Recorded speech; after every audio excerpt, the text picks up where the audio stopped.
Good morning. I am just finishing up getting ready and I'm just gonna film the intro to this vlog. I'm gonna do a 24-hour reading challenge. I want to participate in the hardest reading challenge I'll ever do, volume 2. One of the challenges is to read as many books as you can within a 24-hour period that you are awake for. So instead of like it being actually 24 hours, it's just in a day that you're awake. So I can't take a nap, I can't go to sleep because my time starts over, right? I fully intended to do this challenge where I was gonna like wake up early one day and do it, and that's just not really happened. So the plan for me, I've been up since about 8 this morning. I'm going to read as much as I can today, and then maybe I can stay up until like 1 or 2 a.m. to give me some extra time if I'm still reading. I don't know if I'll be able to do that, but that is my goal. Worst case scenario, I go to sleep around midnight or 1, which is what I've kind of been doing this whole week. But I wanted to do this before I went back to work, because if I don't, then it'll like throw off the whole like thing. It's a Wednesday right now. I don't have to start working until Monday. So the plan in theory is that I will have time this weekend to like catch up on any sleep. I am going tonight to meet my friend's new kitten, which I'm very excited about. I also did something new with my hair and I don't know if I like it, because I wanted to do this thing that I used to do, but I don't know if I like that the bangs, half the bangs are in here, and I don't know if I like the way the other half look. I was trying to get them to just look like they were my hair, but I'm just not used to the side part anymore. I feel like I look really weird, but anyways, that's the plan. So I've started listening to The Paper Palace this morning while I've been getting ready. I also need to do all the laundry because since I'm not working, I'm doing Matt's chores this week, and it was his birthday yesterday, and it's just, we're gonna do it. So I'm gonna do the laundry, I'm gonna wash the sheets and stuff, and then today's kind of a chore day, which is fine. So anyways, that's what I'm doing right now. I'm listening to The Paper Palace. The Paper Palace is in multiple timelines, but it's like about this woman, Elle. And in the present day timeline, she's 53 years old. She's at her family's like summer home with her husband and her kids. She's 3 kids, I think. 3 kids. And then her childhood best friend is this guy, Jonas. And Jonas is there with his wife. They don't have kids. And then her mother, Elle's mother, is also there. And I don't know who else is going to end up being there. But they're at this summer home. And the book opens up the morning after Elle has cheated on her husband with Jonas, who is her childhood friend. And so we're also getting all sorts of flashbacks to her childhood and to different things, like at different stages of her life. Like there's one when she was a baby. She had this operation that had to be done because sometimes babies get constipated and they have to go in and like fix whatever's wrong with their colon. And apparently when the doctor did that, he cut off one of her ovaries.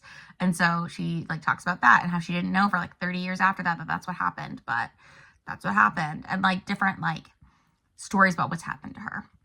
And she also tells stories of what's happened to other people. So like I was nervous to read this book because, as we all have learned this year, apparently, I don't love reading about like sexual abuse of kids in books. And I knew there was something because there's a review that's like, I couldn't read this because of this. So that's part of it has already happened. And I was able to just skip through it real quick and still get the gist. You know, I don't need to read the details. So there's that. But it happened to her mother. So I don't know that it's going to become a thing. So obviously like trigger warning for stuff, look stuff up. But that's what I was nervous about. And I think I'm going to be okay. But it's just, we're just going to have to read it and see how many times things like that come up. Because it gets to a point where I'm like, all right, this is not working for me anymore. But I'm also thinking since it's not one of the POV characters, maybe it won't like impact my read as much because it's not really something that she's gonna constantly be thinking about, hopefully. That's that. So I will let you know when I have updates, and I will let you know what else I read. And this has been kind of rambly, but we're just gonna try to read as much as we can in this day. Hello. I don't like the way this hair looks, but it's too late to change it, I guess. I was trying something new. I'm not into it. It's 1:15 and I am halfway through The Paper Palace, a little over halfway. I've been listening to it while I did the laundry this morning. I'm liking it a lot, but I'm also like, what is the word? I'm trying to figure out like what is really going on. So like I mentioned, the beginning, you know that she's just cheated on her husband. The main character, her name's Elle, but it's like you're getting the backstory and kind of the like why, if you will. And it's like divided into a couple different parts. So the first part is about Elle and her upbringing, and that has a lot more like present day chapters.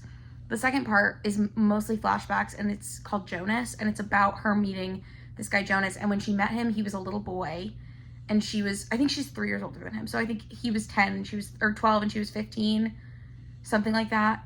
Well, actually, I think when she first met him, he was 8, but then she didn't see him again until he was 12, and then they became friends. So he was 12, she was 15. And then, like, every summer, her family goes out to this place called the Paper Palace, is what they call it. But it's their like, family home. I don't know where it's supposed to be. They say it's in the backwoods. And I think they've mentioned Memphis, so I don't know if they, like, normally live in Tennessee. But this is somewhere near the ocean. And Tennessee is landlocked, if you do not know.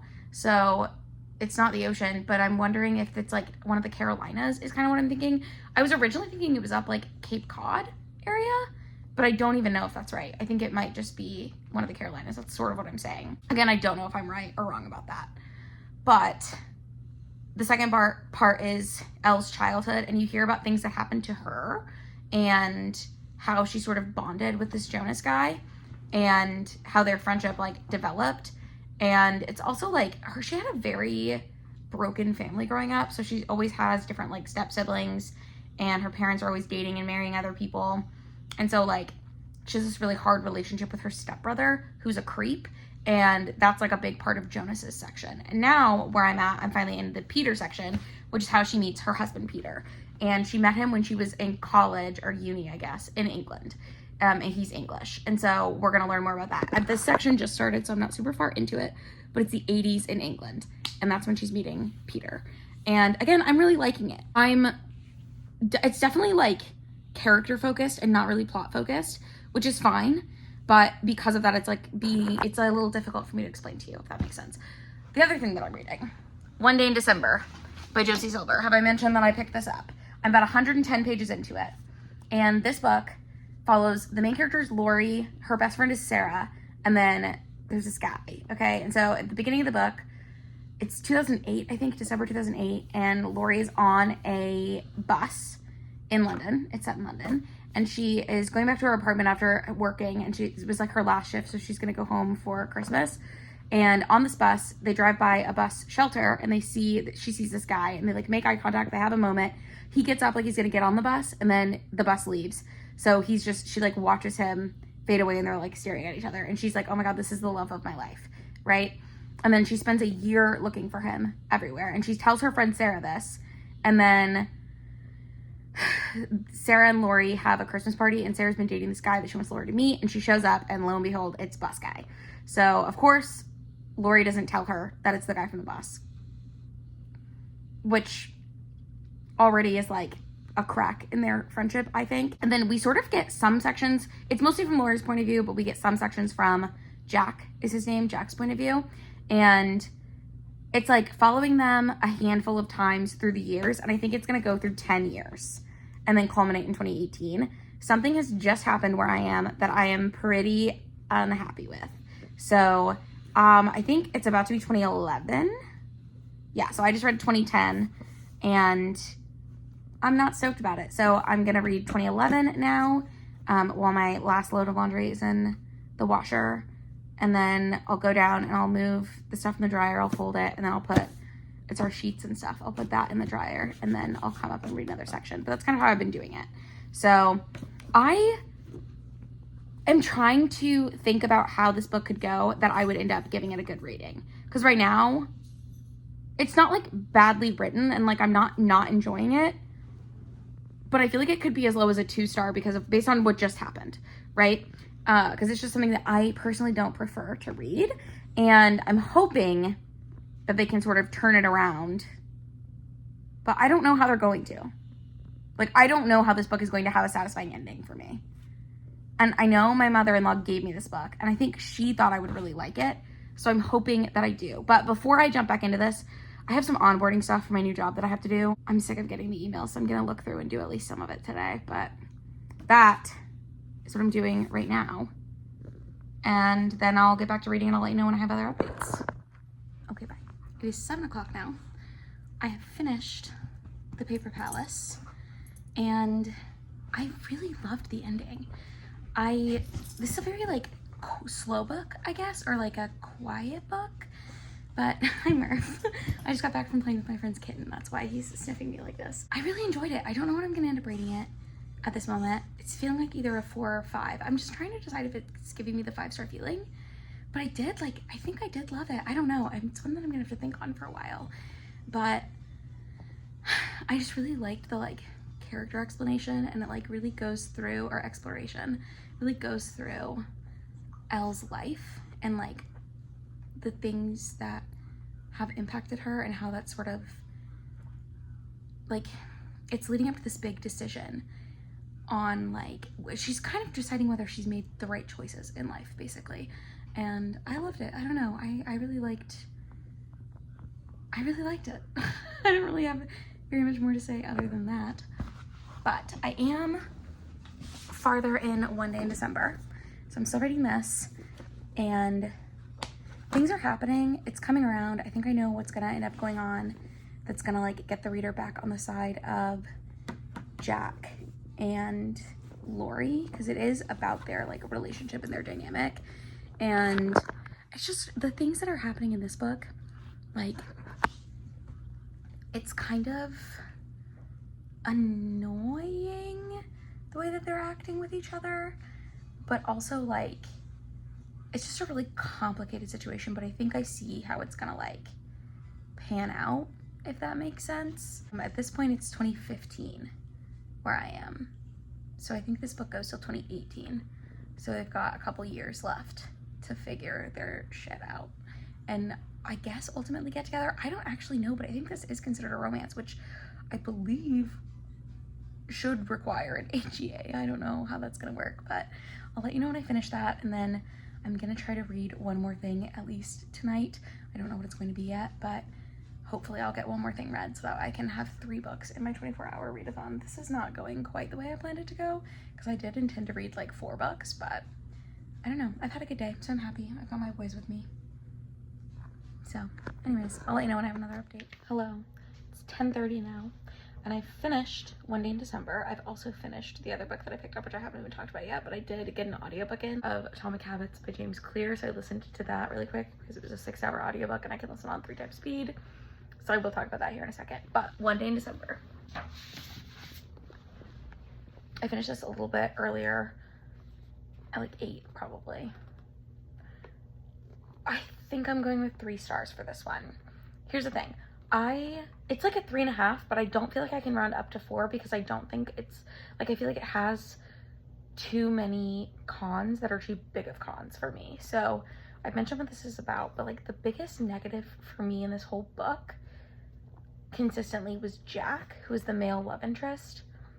I didn't find him, he is like, it's a dual POV, so he gets some of the chapters, and I think that sometimes can make the other character seem more likable, or like at least give you some insight into their brain. It made him less likable to me, being inside his brain. I like couldn't reconcile certain things that happened with someone that would be like a good partner. It does have a very cute ending and everything works out, which is good. That's not a spoiler. HEAs should be the norm in romance, but it's not like, it's not going to be a new favorite for me. It's also, this is something that I wanted to say earlier, it's not terribly Christmassy. Like, this was described to me as like a holiday romance, and when I looked into it more, it kind of seemed like it wouldn't be that Christmassy, and it's not, in my opinion. It does always feature things around Christmas and the New Year. Like the first time she meets him is, I think, December 21st. And then she meets him again a year later at a Christmas party. And like Christmas comes up, but also Valentine's Day comes up at one point.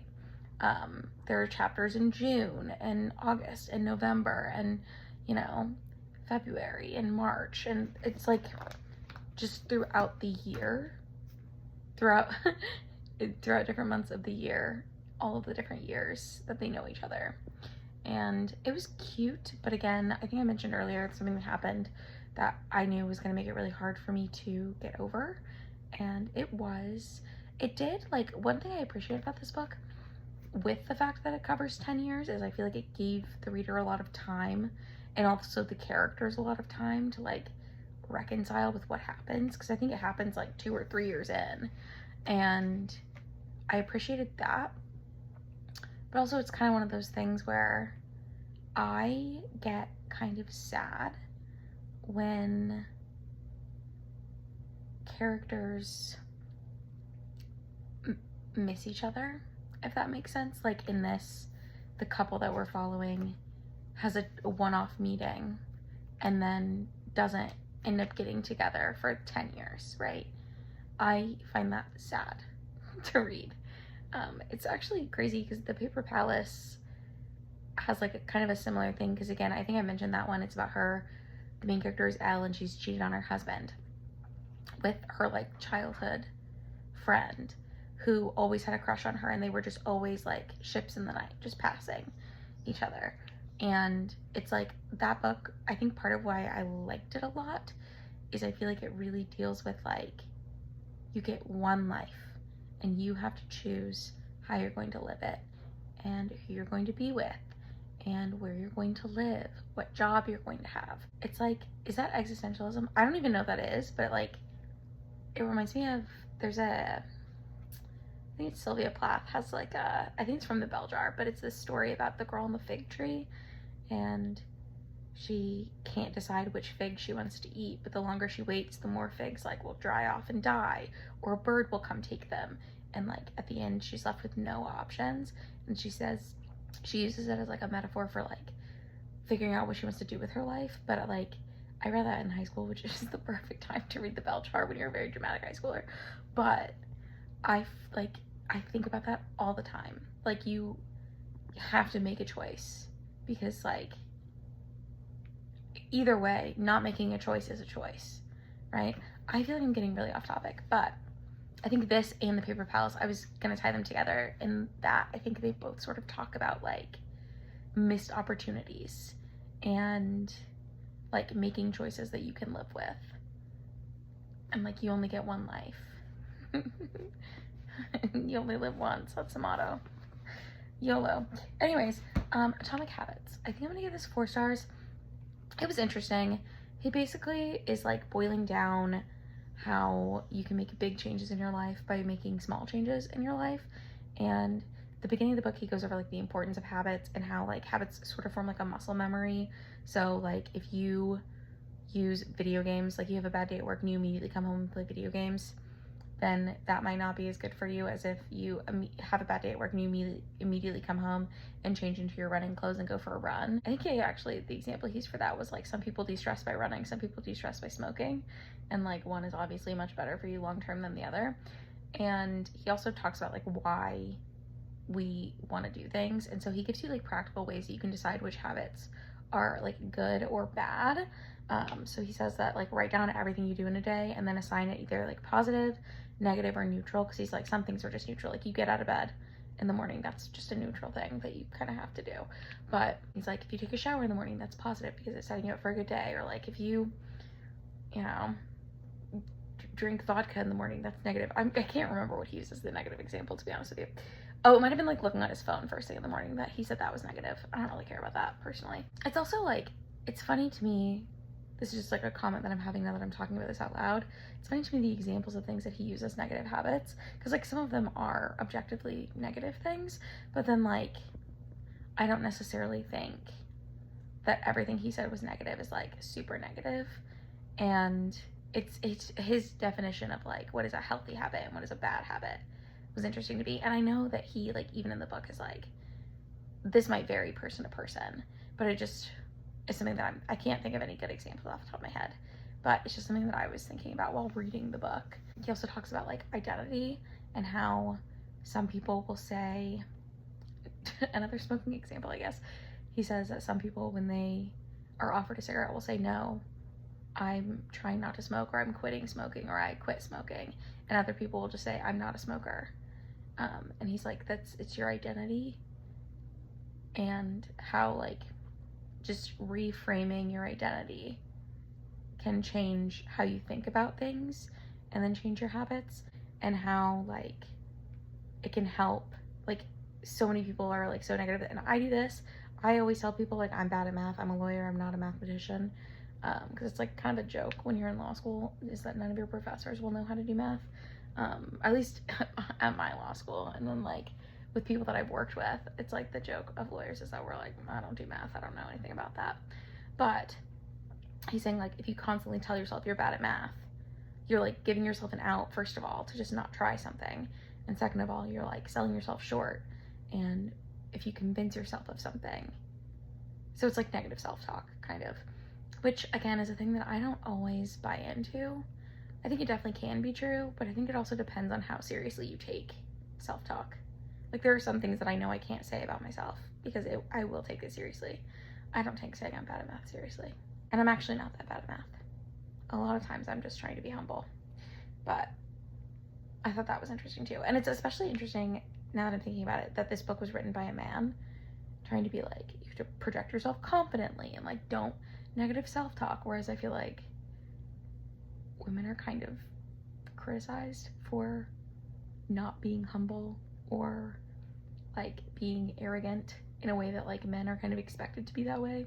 I think that's interesting, but I don't really have too much to say about that. That's just something that I'm thinking of right now as I'm saying this. But anyways, yeah, he basically breaks down habits into like 4 categories. So he says you want to make it obvious, you want to make it easy, you want to make it satisfying, and I'm missing one. Is it attainable? I wrote it down. Hold on. It's obvious, attractive, easy, satisfying. So, and he also says like, at one point he talks about literally setting a timer for 2 minutes and doing whatever you want to do for those 2 minutes and then not letting yourself do it anymore. So it doesn't become like a chore, which I thought was interesting. Like he used journaling, I think, and meditation as examples for that.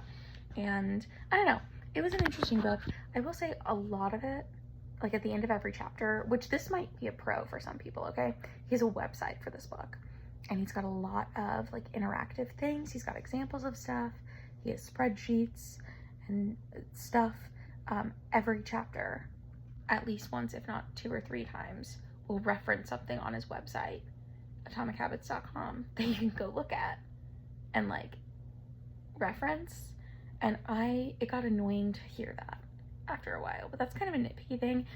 When I was reading it, it was really annoying me, but now that I'm thinking about it, it's like, if you're actually using this as like a self-improvement, self-help book, it's nice to know that you have the references if you need them. So anyways, probably will give that 4 stars. I thought it was good.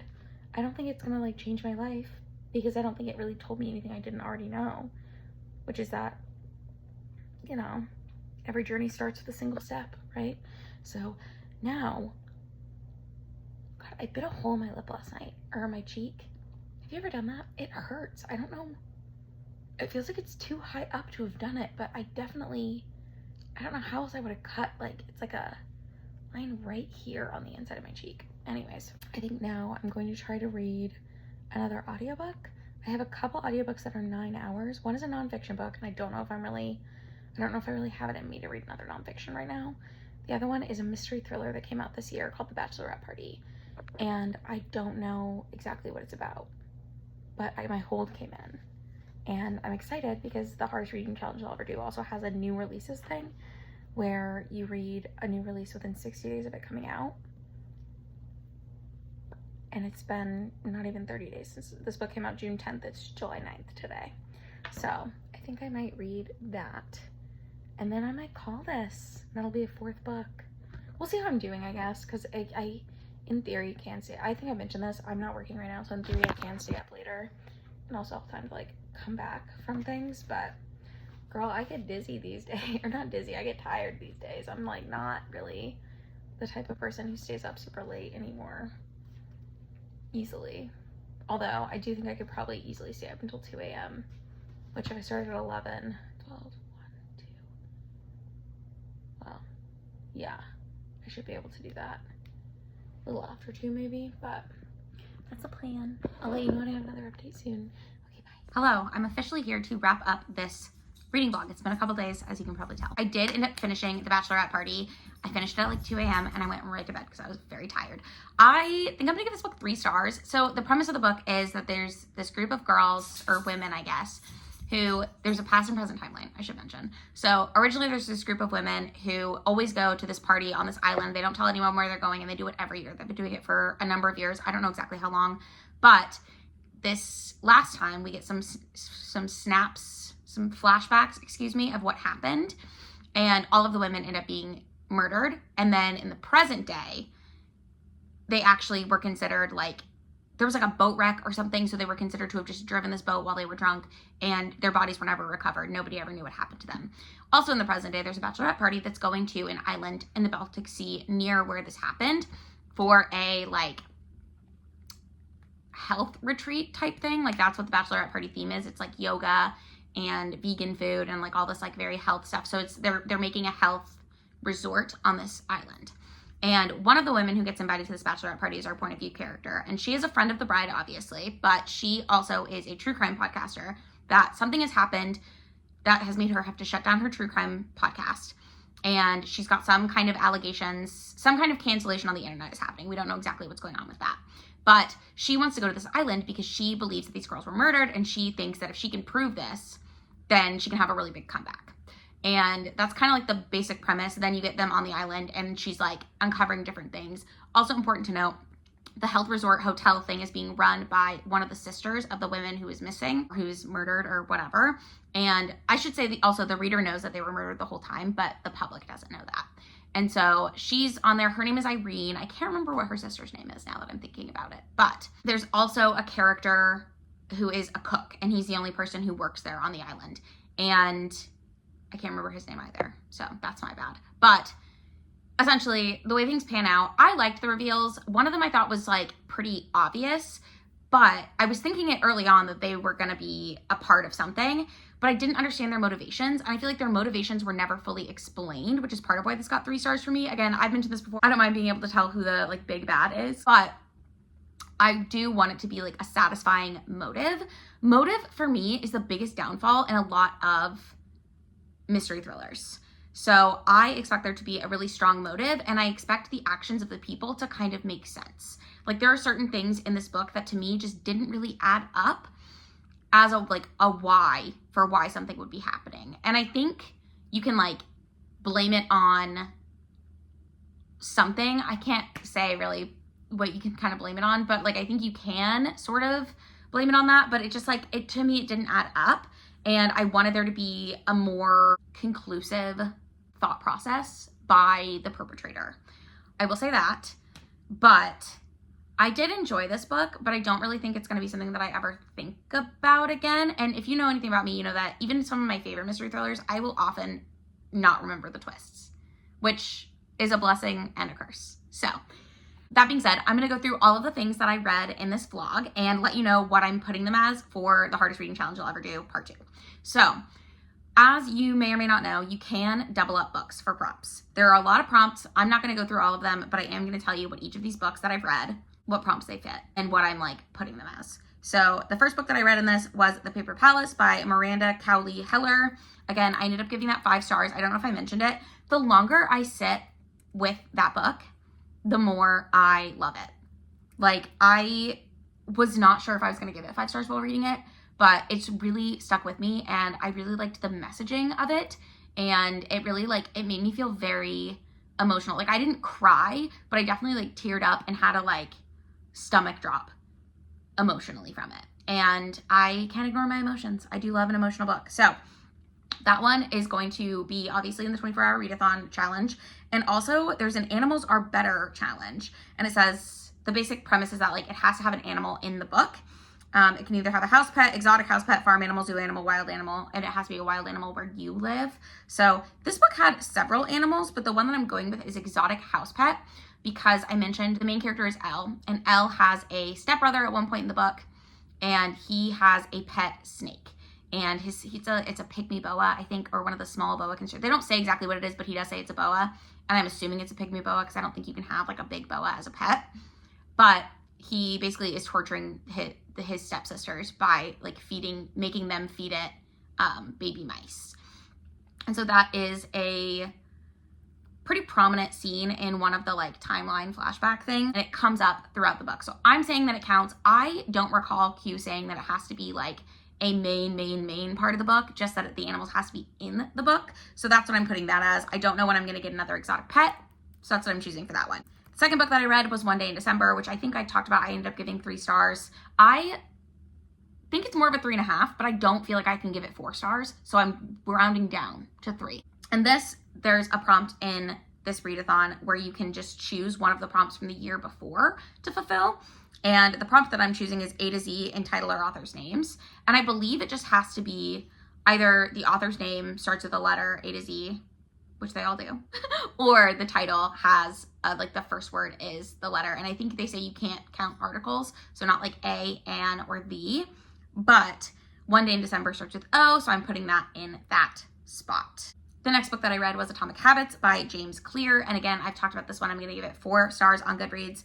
I enjoyed it. I thought it was pretty, like, it was very informative. I liked, the more I think about it, the more I like that he had all of the references to things on his website that you can go and like check out for yourself to actually implement these habits. Like, I think that's a good thing to do for a self-help book.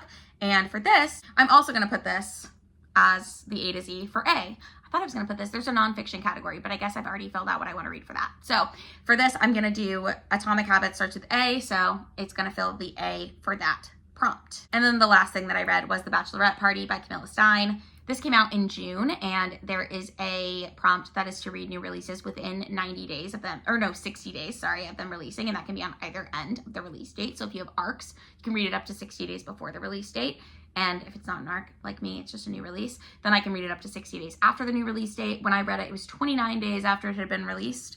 So I'm going to go ahead and put that as my June new release for that prompt.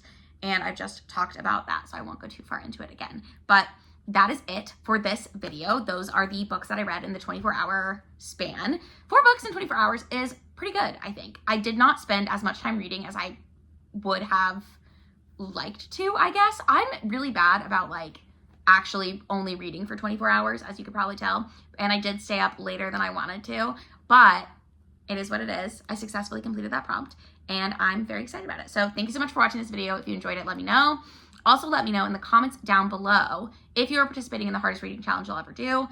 Also, let me know if you've read any of the books that I talked about in this video, how you felt about them. If you like this video, give it a thumbs up. If you want to, you can subscribe to my channel because I do try to post 2 videos every week, and I will be continuing to vlog each of my challenges for the hardest reading challenge you'll ever do, part 2. So stick around if you want to see more of those, and I will see you in another video very soon. Bye!